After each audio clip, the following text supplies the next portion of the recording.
everyone, I'm back from my sewist day out to London. I wanted to share all the juicy details because it was so much fun. It involves fabric shopping, going to see the Liberty of London new and improved fabric department, and catching up with lots of other fellow sewing enthusiasts from social media, getting to meet some new people and some familiar faces who you'll recognise too. So let's dive in. So the plan was that Gina of Gina Seams was arranging a meetup for anyone who wanted to go see the Schiaparelli exhibit at the V&A Museum and then go fabric shopping at Liberty. And it was going to be, a very informal, fun meetup with everyone, and then some drinks or a picnic or some nibbles afterwards. I already have tickets booked for Schiaparelli in October, so I knew I wouldn't be going to the exhibit, but I did want to see Gina. I miss having our weekly catch-ups from when we used to work together, so I thought, hey, I'll just go to London, entertain myself for the first portion of the day and then catch up with them later. So let's start with Liberty because that's what you're going to be most interested in. The Liberty of London new, improved and much bigger fabric department. So it's all on the third floor, and the way they've laid it out is quite interesting. If you haven't seen on the news, they've invested in revamping the entire fabric floor, making it much bigger, expanding the ranges of fabrics that they offer, the different types of fabrics that they offer. There's also a personal shopper, plus they've expanded the haberdashery and needle art section. There's obviously mannequins like they always do, like they have really amazing draping on mannequins where you can see different fabrics mixed together, kind of showcasing really interesting combinations of colour and texture and styles. There was an exhibit of London fashion students as well, who draped and arranged garments that were really interesting. Plus there was an artist installation of these amazing buttons and scissors and thread all oversized and covered in Liberty fabric dotted around the store. And then we got to the fabrics. So they're still in those large wooden sort of display cases, but now there are so many more fabric types and they weren't grouped by fabric type. They were sort of, it could have been collections, it was really hard to tell, but essentially you had to look at every rack then because you weren't just looking at one cotton lawn section. So there were, in every rack there was cotton lawn, lurex, silk, ungaro. They had this sort of their equivalent of a Swiss dot that was really interesting as well. So all these new fabric types. And yeah, every section had twill, wool, gorgeous, viscose, but every section repeated. So you would find a few prints in one batch, but then you would see different prints in different sections. So it wasn't even like one rack was an entire collection or specific print. Literally everything was everywhere. Then they had these beautiful large swags of cloth hanging from walls so you could see them full and open and see them moving. There were some beautiful pieces there that I've spent ages playing with. That lurex is gorgeous. So what they've done is they've woven metallic threads into the fabric. Everything glitters and shines and looks amazing. They also had metallic print fabrics where, say, little flowers or stars or, shapes were polka dots were printed onto the fabric in glitter.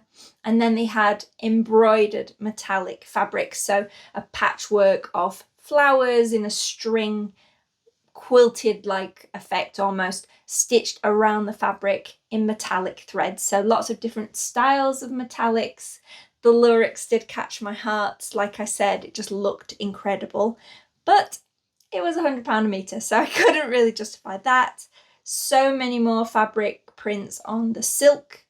Beautiful movement flow. I've got a lot of Liberty silk. You've seen my videos about Liberty silk, so I know it's great quality. I don't need any silk in my life. I've still got more to sew, like I said. So didn't buy any of that. I did fall in love with one fabric from the new collection, which is it's called Pattern Garden, and it's paper cut petals, and it was on the black colourway. I absolutely love that fabric. A lot of the Liberty prints aren't really for me. They can get a bit pastoral, a bit pale. I prefer the pop colours, the graphic style prints, some of the larger ones. So I have been thinking about that fabric a lot. And then we should talk about the needle department. So they had an amazing haberdashery section, all those amazing kind of sewing cases, kits, scissors, those things you love that are printed in Liberty prints. Plus they're still stocking the merchant and mills kind of patterns and supplies, things like that. They'd repurposed some of the squares from the big Liberty tent installation that I showed you in a previous video, and they were hanging in a window that was gorgeous to see. They also had a lot of embroidery kits, including goldwork embroidery kits, which were beautiful, realistic fish and butterflies and birds that were really interesting to see all the technical work that had gone into. They had a lot of yarn and crochet supplies. They had pre-made crocheted wired flowers that you could buy, as well as the kits. I think the kits were there, or at least the pattern was there for those flowers too. It was hard to tell whether they'd been knitted or crocheted. To me, I'm sure a knitter and a crochet would know instantly. But they were really beautiful. And then the quilting cottons, they had a section for all the quilting cottons, and then fat quarters and jelly rolls if you're definitely more into that kind of weight and smaller pieces. Patchwork kits, patchwork patterns. So a lot going on in the new department. It really proves that they are fully committed to sewing. I also think I heard that they were looking into workshops and classes, which would be really great. But yeah, it was really amazing in there as like a experience, and everyone was really resonating with it. Whenever you go into Liberty's fabric department, you see people from all over. People have travelled the country, travelled from different countries to come to Liberty, and I love it. My train home was at 6 p.m. I arrived into London at 10:20. I thought that's a great, sort of 8 hours in London. Exciting. I thought I'd go fabric shopping, but I did have a tactic to avoid overspending, because if you've been following me for a while, you'll see a lot of my fabric hauls and you'll see my sewing room tour. I have a lot of fabric. It's at a decent level at the minute. I don't need a restash. So had a plan. The plan was that I've got this new tactic where if I really like a fabric or a trim or a pattern, etc., I take a picture of it or a screenshot if I see it online, and I save it, and then I put it back away on the rack, and then I carry on. And if I'm still thinking about it and I want to look at it again, then I go back and then I decide if I'm going to buy it. So it kind of, I get the dopamine hit of taking the picture of it and appreciating how gorgeous it is. But then I get the thinking time where I put it away, where if I haven't suddenly sprung into my mind what I'm going to make with it and how I desperately need it, then it's probably okay to leave behind. So I went with that in mind. Put a poll up on my social media. Should I go to Walthamstow or Goldhawk Road? I've shared a video before of Walthamstow fabric shopping, and I did quite well there last time. And I haven't been to Goldhawk Road for many years. It used to be a really good spot for meetups. I once went when there was 100 of us, and we pretty much took over the entire street of Goldhawk Road because it's filled with fabric shops on both sides of the road.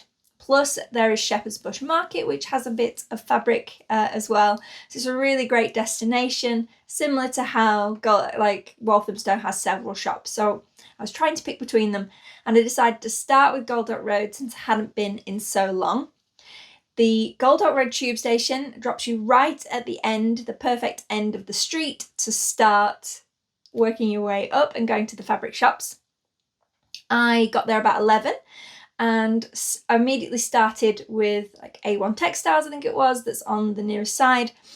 And I don't know if it was the time of day or the heat. It was already very hot by 11 o'clock, or something else was going on. but it was deserted. Pretty much every shop was empty. I think I only saw one. I saw one girl that we kept kind of bumping into each other, and then a guy who was like looking for fabric. That, yeah, the rest of the time the shops were empty. And this meant that a lot of the owners were like following you around and desperate to have a conversation with you, ask you what you were looking for. I mean, trying to be helpful, but I really don't like shopping that way. I like to browse, especially if I'm not going with a specific project or a specific fabric in mind.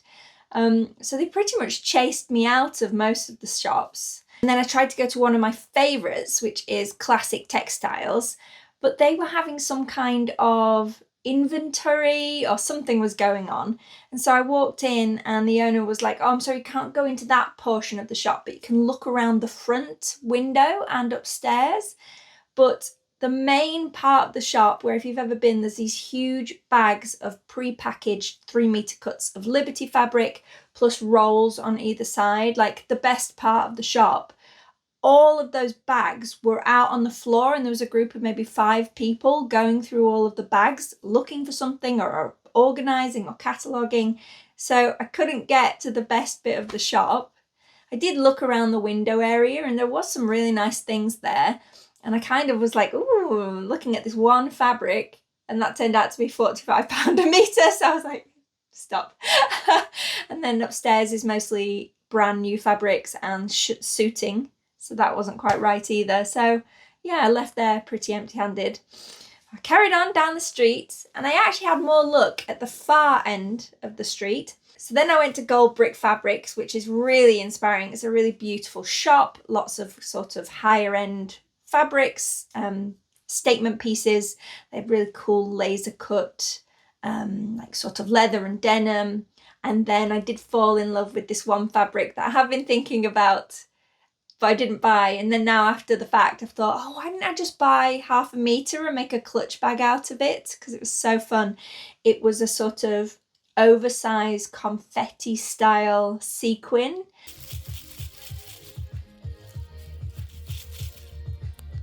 It made so much noise when it moved, so you couldn't have had a whole dress in it without making a clatter every time you moved.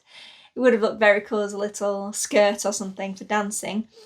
But yeah, I could have bought and made a little clutch. Never mind, but beautiful fabrics in there. And they just leave you be. They're busy, they're doing their own thing. You can carry on. And then I moved next door to ABL Textiles, and this is a nice little shop. And there was a man in there buying around £200 worth of shirting, different cuts of shirting. So the store owner was very busy with him, and that meant I could just browse. And they had like really nice eyelets and cottons and some viscose.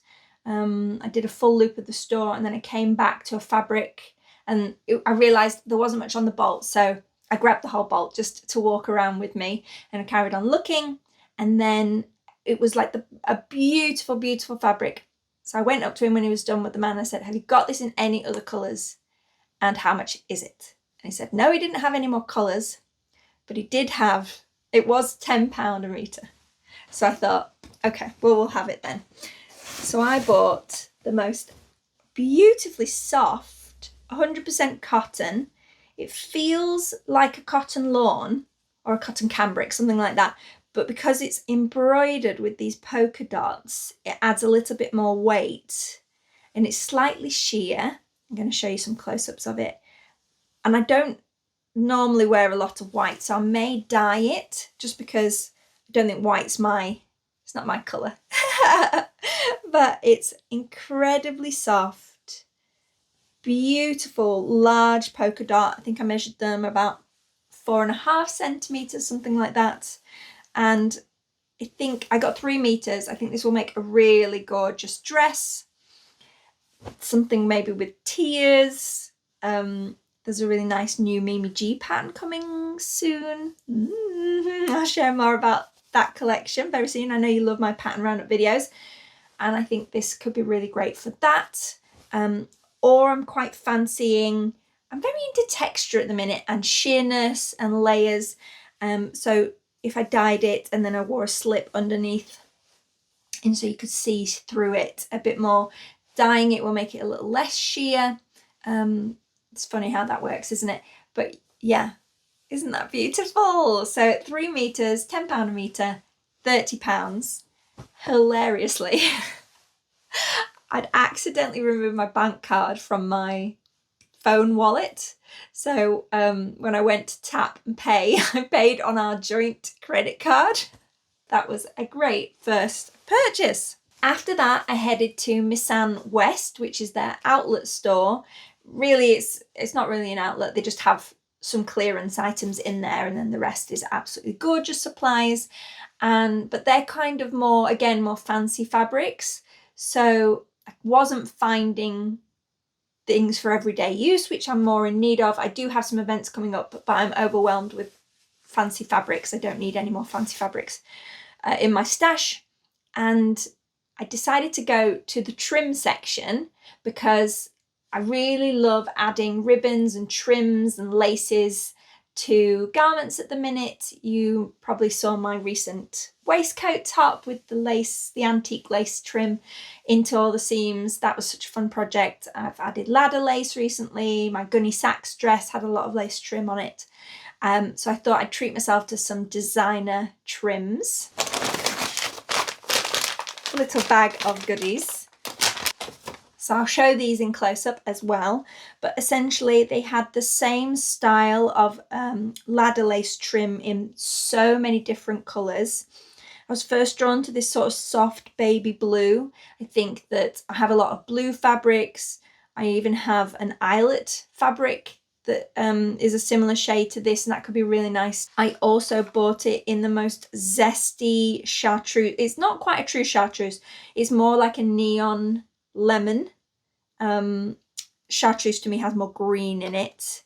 It's very acidic though, and I love it. And I just think that's going to absolutely zing on the right fabric. Amazing. And then the green I got because I think this is just like almost that perfect rich rainforest kind of a green. On the spool, it looked like it had faded quite a lot. There was some pieces that were darker than others. So she cut me off the first metre, put that to one side, and then cut my 3 meters from the rest. So I got 3 meters of each of these lovely eyelet ladder laces. And then I got a metre of this mesh-like ribbon trim. It's actually stretchy. And if you follow Martha Moore Porter on Instagram or YouTube, you'll have seen her amazing bow applique top where she cut away. So it's like a sheer bow silhouette made of lace and on a simple linen top. And I'm going to do the same, but I'm going to do mine on black. And I got the stretch, thinking maybe I'd do it in jersey, but actually I do have a lot of linen.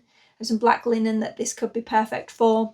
And yeah, I think that I couldn't really find a lace that was a straight edged on both sides lace that was wholly enough for that top style. So I think this could be a fun twist on it.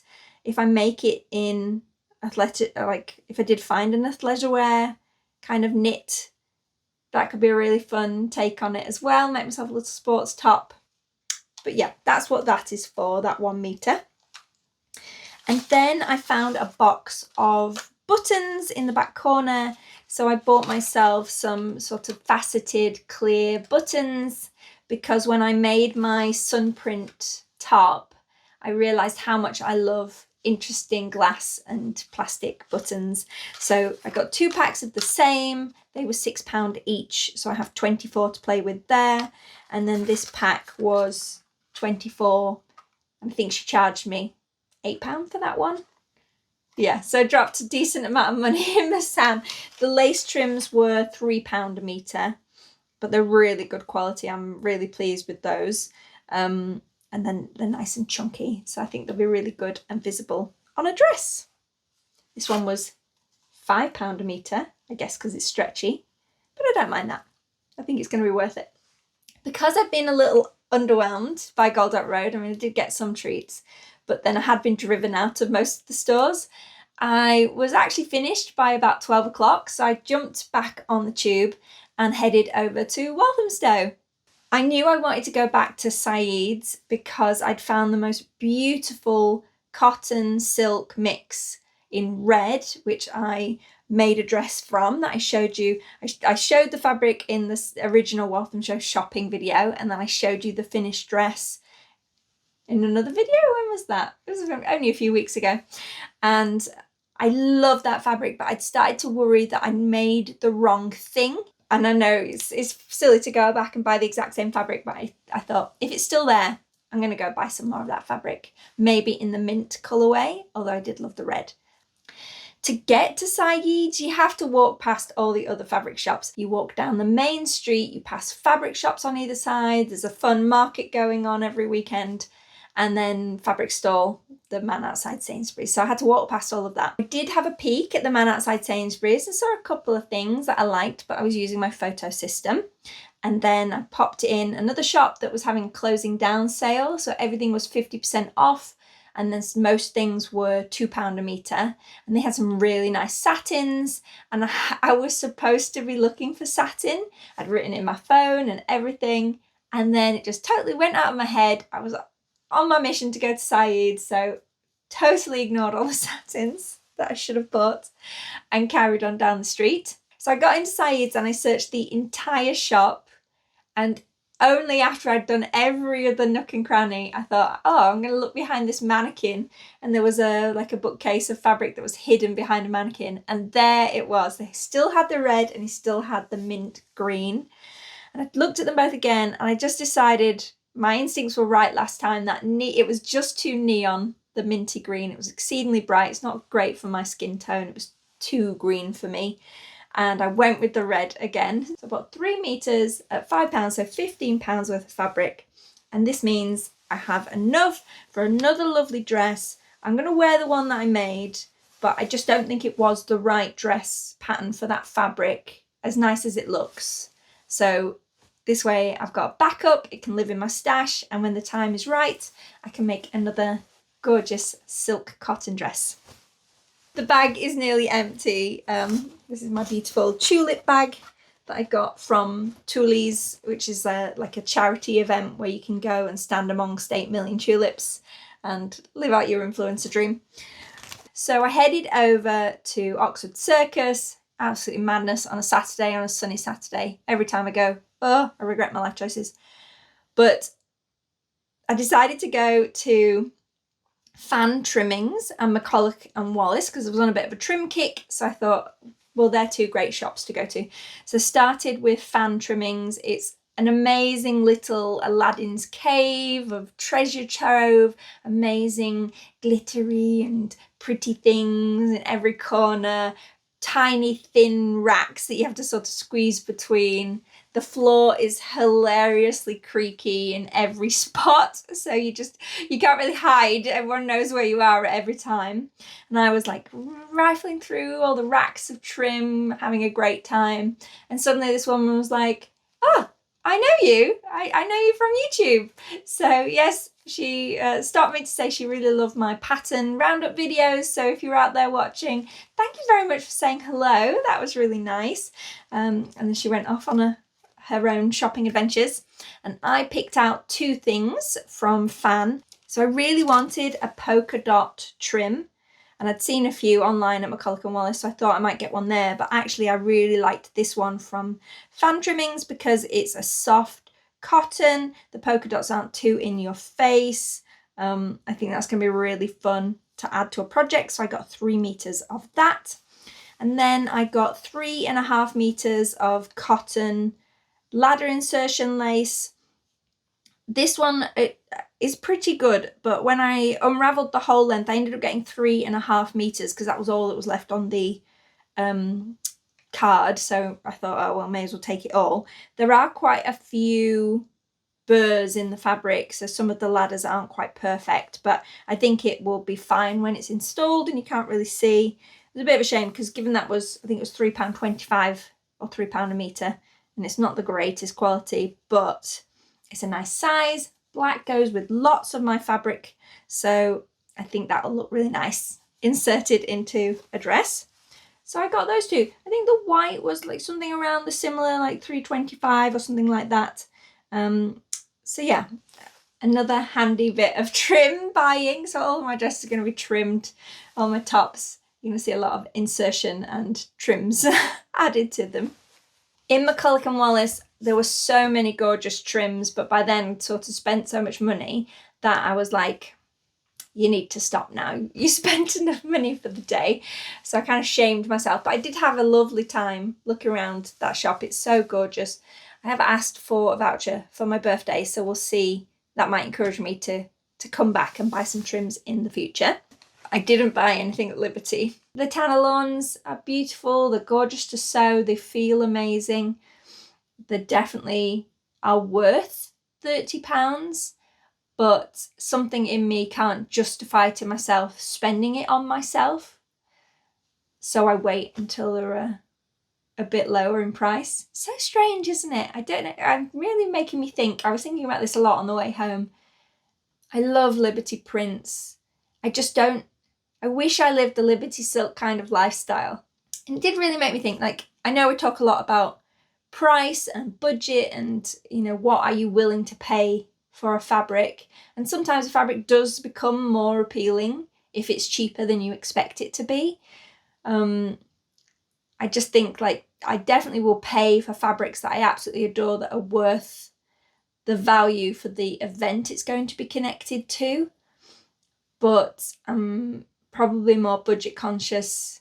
I know I could afford these fabrics, but I generally have a price point that's, you know, this is funny. I generally don't spend more than £20 a metre on fabric on the average, unless it's for some very special occasion or it's something very special that's been discounted. Then I have a terrible habit of putting really cheap fabrics up on a pedestal. I could have bought it for £1 a metre, but if I really love the print or I'm, you know, overthinking the project, I can get scared to cut it out just as much as silk. Such a strange psychology. I'm sure a therapist would have a field day with me. There was hanging out with other sewing enthusiasts. 2 other girls hadn't gone to the exhibit, so they ended up meeting me at MacCulloch and Wallis. Hi, Elaine and Rachel. And then we all wandered over and met everyone outside the flower shop at about 3:20, 3:30. And yeah, it was funny that I'm sure it's a really beautiful exhibit and it takes much longer to go around than you would expect. They spoke so nicely about some of the garments and the way it was arranged. I'm going the day after London Frock Tales, so that's going to be a really fun weekend. Frock Tales on the Friday, Schiaparelli on the Saturday. So a lot of the time was actually just spent gossiping in Liberty. We stood around and we were talking about all the different fabric prints and textures and colours, and everyone was sort of bouncing ideas off each other. A few people made very distinct purchases. They knew exactly what they were after, which is always good to see. And then we mostly stood around chatting. I got to catch up with people I'd known for a while. So like Tanya came, which was great. Gina, like I say, I haven't seen her in so long. And then make some new friends as well. Ended up chatting with Patricia for quite a while. She was really interested in my recent waistcoat that I'd made. So we were chatting about that and lots of other things. Everyone was lovely. We kept changing up who we all talked to. So we got to chat to everybody quite a bit. But yeah, after that we headed down to go and find some food, but actually it had taken so much longer than planned. It was 5 o'clock. They were all ordering amazing smelling ramen dishes, and I thought, no, I'm gonna have to go soon. So about 5:15, I left them to it. I headed back to King's Cross. I picked out food for the train, packed, carrying all my heavy bags, got on my train and made it all the way home, thinking about what a good day I'd had. Yeah, it was so lovely to see everyone. Gina is very brave for doing this because meetups is a surprising amount of stress. She shepherded everyone across London, and I hope she had a really great rest of the afternoon after I left them to it. I think I did about 14,000 steps. So I'm quite tired today. Now I get to wash all my fabrics and do some sewing. I hope you enjoyed this little look at my day in London. Like I say, you can look back at some of my other videos about shopping in London if this has inspired you. I'll be back again soon with a pattern related video because I know you all love those. I have 2 Sew the Looks in the works. I have a new collection that's coming from Simplicity that you won't want to miss, plus lots of twirls and things that I'm making for my birthday and my anniversary. I made a really beautiful project for my anniversary that I want to show you all. So I'll be back again soon. Thanks for watching, everyone.